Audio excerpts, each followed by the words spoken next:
সম্মানিত উপস্থিতি, আসসালামু আলাইকুম ওয়া রাহমাতুল্লাহি ওয়া বারাকাতুহু। আজকে আপনাদের সম্মুখে আলোচনা রাখব ইসলামের দৃষ্টিতে পাত্রপাত্রীর চয়েসের গুণাবলী। তো তার পূর্বে আপনাদের সম্মুখে বিবাহের সম্পর্কে আল্লাহ রাব্বুল আলামিন সূরা রুমের 21 নম্বর আয়াতের মধ্যে উল্লেখ করছেন, وَمِنْ آيَاتِهِ أَنْ خَلَقَ لَكُم مِّنْ أَنفُسِكُمْ أَزْوَاجًا لِتَسْكُنُوا إِلَيْهَا وَجَعَلَ بَيْنَكُم مَّوَدَّةً وَرَحْمَةً إِنَّ فِي ذَلِكَ لَآيَاتٍ لِقَوْمٍ يَتَفَكَّرُونَ। আল্লাহ পাক রব্বুল আলামিন ইরশাদ করছেন, তার অসংখ্য নিদর্শন থেকে একটি নিদর্শন হচ্ছে তোমাদের মধ্য থেকে তোমাদের সঙ্গিনী তৈরি করে দিয়েছেন, যাতে করে তোমরা তার কাছে প্রশান্তি লাভ করতে পারো, এবং তোমাদের মাঝে ভালোবাসা, সম্প্রীতি ও দয়া ঢেলে দিয়েছেন। নিশ্চয়ই তার মধ্যে রয়েছে চিন্তাশীলদের জন্য নিদর্শন সমূহ। সুবহানাল্লাহ।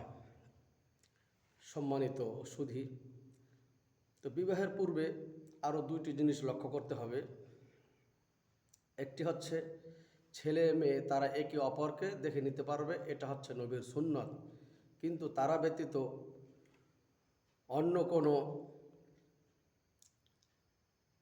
অন্য কারো মাধ্যমে ঘটক বা ভগ্নিপতি অথবা বন্ধু বান্ধবদের মাধ্যমে দেখানো, এটা সম্পূর্ণ নাজায়েজ ও হারাম। হারাম জিনিস থেকে আমাদের সকলকে বিরত থাকতে হবে। দ্বিতীয় নম্বর হচ্ছে বিবাহের ক্ষেত্রে সমতা বিধান লক্ষ্য করা, যাকে কুফু বলা হয়। সেই সমতা বিধান আর্থিক অবস্থার দিক থেকে হতে পারে, অথবা শিক্ষার দিক থেকে, অথবা বংশ মর্যাদার দিক থেকে হতে পারে।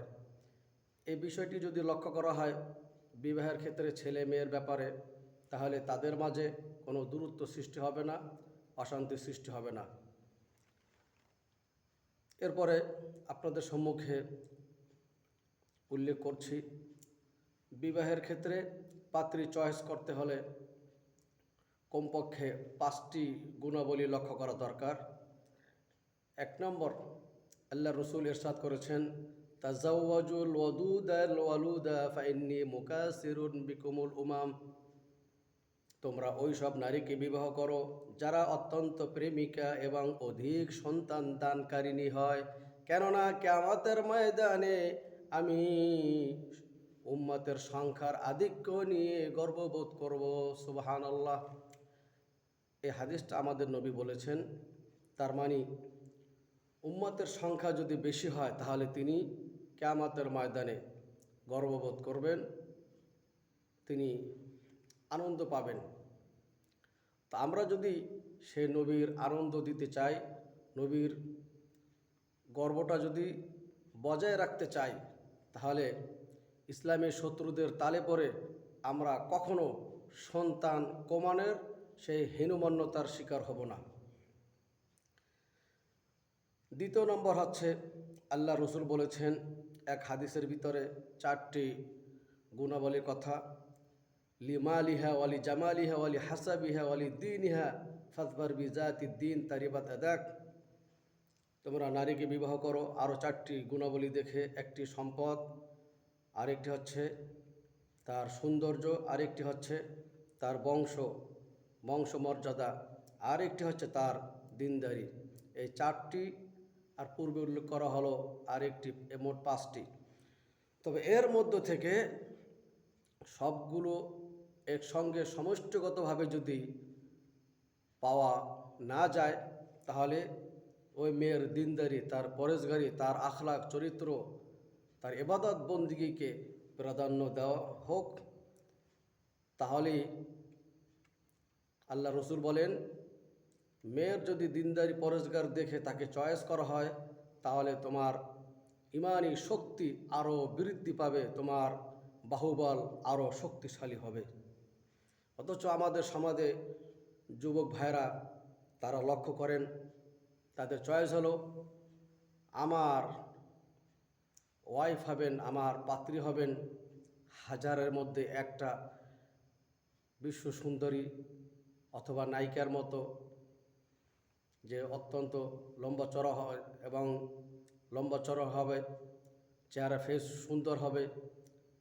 আরও লক্ষ্য করা হয় মেয়ের বাবা কত সম্পত্তির মালিক, সেগুলোর দিকে লক্ষ্য করে এবং মনে মনে টার্গেট থাকে বিবাহের পরে হয়তো ব্যবসা করব, না হয় বিদেশ যাব, সেক্ষেত্রে মেয়ের বাবা আমাকে কত মোটা অঙ্কের অ্যামাউন্ট দিয়ে আমাকে হেল্প করবে। নাউজুবিল্লাহ, এই ধরনের হীনমন্যতার শিকার না।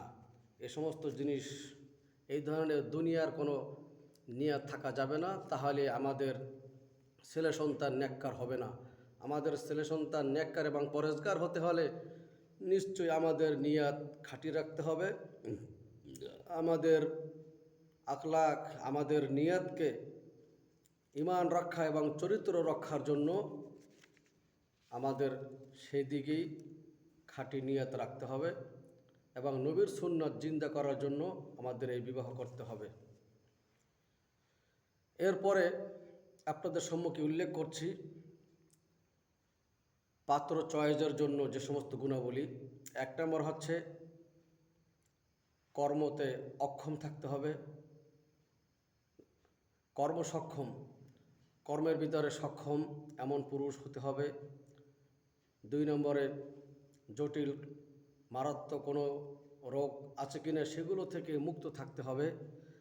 3 নম্বর হচ্ছে দিনদার, পরেজগার, চরিত্রবান। কেননা যে ছেলের কাছে আপনার মেয়েকে বিবাহ দিবেন, সেই ছেলে যদি হয় নেশাগ্রস্ত অথবা পরক্রিয়ায় যদি জড়িত থাকে, তাহলে আপনার মেয়ে দুনিয়াতে শান্তি থাকতে পারবে না এবং তার ছেলে সন্তান সেগুলো ভালো থাকতে পারবে না। কাজেই পাত্র চয়েস করতে হবে দিনদারি দেখে, কিন্তু আমাদের দেশে সেগুলো লক্ষ্য করা হয় না। আমাদের দেশে লক্ষ্য করা হয় ছেলে কোন দেশে থাকে, কোন রাষ্ট্রে থাকে, কত কোটি টাকার সম্পদ আছে, কত টাকার জায়গা জমি আছে শহরে, ঢাকা শহরে মার্কেট অথবা বাড়ি আছে কিনা ইত্যাদি, এই সমস্ত দেখা হয়। কিন্তু দিনদারি লোক, আলেম ওলামা, সেদিকে লক্ষ্য করা হয় না। ভাবা হয় আলেম ওলামা বা এই সমস্ত হুজুর তারা আমার মেয়েকে কি খাওয়াবে, কি করবে, কিভাবে তার ভরণ পোষণ দিবে। নাউজুবিল্লাহ, আজ পর্যন্ত পৃথিবীর কোনো ইতিহাসে আলেম ওলামা না খেয়ে ছিলেন বা না খেয়ে মৃত্যুবরণ করেছেন এমন ইতিহাস পৃথিবীর বুকে নেই। কিন্তু বড় বড় ডিগ্রি, বিশাল রাজত্বের মালিক, বড় বড়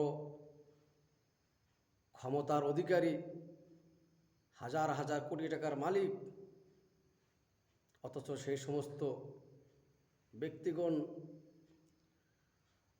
না খেয়ে ধুকে ধুকে মারা গিয়েছেন, করোনায় মারা গিয়েছেন, অমিকরণে আরও হাজারো আযাবের শিকার হয়ে দুনিয়া থেকে না খেয়ে মৃত্যুবরণ করেছেন। এর অসংখ্য নজির রয়েছে। সুতরাং রিজিকের মালিক আল্লাহ পাক। কাজেই আমরা যে সমস্ত ছেলেকে চয়েস করব বিবাহের জন্য, সেই ছেলেকে লক্ষ্য করব কর্ম, চরিত্রবান, সুস্থ এবং দিনদারি আছে কিনা। এই গুণাবলী তার মাঝে বিদ্যমান থাকলেই তখন আমরা বিবাহের জন্য সামনে অগ্রসর হতে পারব। তাহলেই আমাদের এই বিবাহটা নবীর সুন্নাত অনুযায়ী হবে এবং এই বিবাহের মাধ্যমে আপনার আমার মেয়ে সুখে থাকবে। দুনিয়ায় তাদের জন্য আল্লাহ পাক জান্নাতের পরিবেশ করে দিবেন এবং এই বিবাহই পরকালে তাদেরকে জান্নাত পর্যন্ত নিয়ে যাবে। আল্লাহ পাক আমাদেরকে সঠিকভাবে এবং খাঁটি নিয়তে সুন্নতি বিবাহ করার তৌফিক দান করুন। আমিন।